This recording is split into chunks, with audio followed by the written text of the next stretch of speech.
जो लोग 370 पर सवाल उठाते हैं, मैं आज उनको कहना चाहता हूं कि 14% वोटिंग से 40 पार कर गया। पहले चुनाव के बहिष्कार के नारे लगते थे, आज शांतिपूर्वक कहीं एक डंडा भी नहीं चला। ये बताता है कि बदलाव हुआ है। पहली बार 40% से ज्यादा विस्थापित कश्मीरी पंडितों ने वोट डाले हैं। कश्मीर में पीसफुल पोलिंग और बंगाल में हिंसा, ये हुआ है चौथे राउंड में। ने जो लोग 370 पर सवाल उठाते हैं, मैं आज उनको कहना चाहता हूं कि 14% वोटिंग से 40 पार कर गया। इससे बड़ी कोई सफलता 370 की नहीं हो सकती। सारे एक्सट्रीमिस्ट ग्रुप के नेता आज जाकर पोल करें। वोट किसको देना नहीं देना वो उनका अधिकार है, मगर कम से कम लोकतांत्रिक प्रक्रिया का वो हिस्सा बने।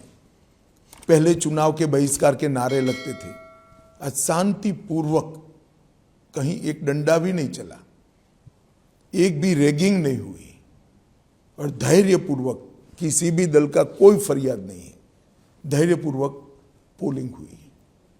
ये बताता है कि बदलाव हुआ है। और मैं बताता हूं, पहली बार 40% से ज्यादा विस्थापित कश्मीरी पंडितों ने वोट डाले हैं। अब तक ये आंकड़ा 3% से ऊपर कभी नहीं गया। पहली बार 40% कश्मीरी पंडित और विस्थापित जो थे उन्होंने वोट डाले। ये बताता है कि एक आत्मविश्वास आया है जनता के अंदर कि नहीं, अब हम डेमोक्रेसी के साथ जा सकते हैं। जब आप परिवारवादी पार्टी के बारे में कह रहे थे, अब एनसी और पीडीपी जो है, इनके नेता तो आएंगे ही, जीत कर आएंगे। आपने कहा था कि कश्मीर में ये लोग नहीं आएंगे। मुझे लगता है परिवर्तन होगा। देखिए, ये पूरे इंडिया अलायंस का कैरेक्टर एक प्रकार से कहीं ना कहीं मिला जुला है, इसीलिए इनका एक जमघट बना है।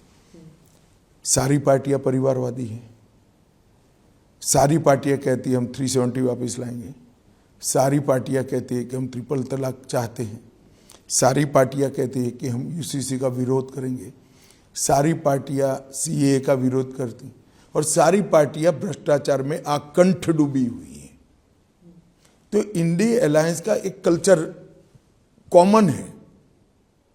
ये सारी चीजें ब्रैकेट के बाहर और ब्रैकेट में सारी पार्टियां हैं। अब देश की जनता ने तय करना है कि 12 लाख करोड़ के घपले घोटाले भ्रष्टाचार करने वाली इंडिया अलायंस चाहिए, या जिस पर अभी तक 25 पैसे का भी आरोप नहीं है, 23 साल मुख्यमंत्री प्रधानमंत्री रहते हुए भी ऐसे नरेंद्र मोदी चाहिए। तो देश की जनता ने तय करना है।